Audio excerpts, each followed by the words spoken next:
एक राजा की आदत थी कि वह अपने राज्य में भेष बदलकर घूमता था ताकि जनता की असली दुखों के समझ सके। एक बार उस राजा को रोड पे पड़ा एक व्यक्ति दिखाई दिया और उसका मंत्री व्यक्ति के पास गए तो पता चला कि वह मर चुका है और उसका मृत्यु शरीर वहां पड़ा है।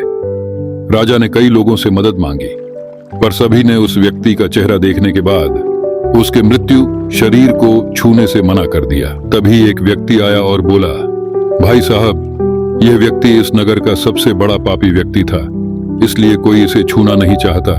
अगर आप इसके शरीर के इसके घर पहुंचाना चाहते हैं तो आप चले जाइए। राजा और मंत्री वहां से उसका शव लेकर उसके घर गए तो व्यक्ति की पत्नी रोने लगी।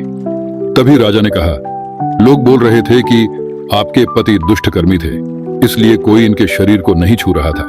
व्यक्ति की पत्नी ने बताया, मेरे पति रोज रात को शराब के अड्डे पे जाके शराब खरीद लेते थे और उस शराब को लाके नाली में फेंक देते थे, जिससे कई लोग शराब नहीं पी पाते थे और इस प्रकार कई लोग उस रात पाप करने से बच जाते थे।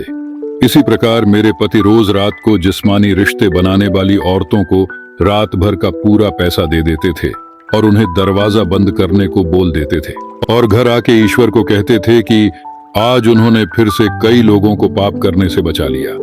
पर लोग समझते थे कि वह दुष्ट कर्मी हैं, इसीलिए उन्हें कोई छूना नहीं चाहता है।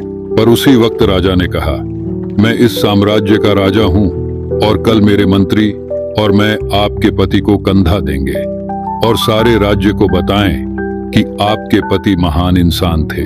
इस कहानी से हमें यह सीखने को मिलता है कि हम जीवन में कुछ अच्छे काम करना चाहते हैं जो कि हमें पसंद होते हैं, पर हम सोचते रहते हैं कि लोग क्या कहेंगे, इसलिए हम वह कार्य नहीं करते। हमें लोगों के सोचने से कोई फर्क नहीं पड़ना चाहिए और अच्छे कर्म करने से डरना नहीं चाहिए।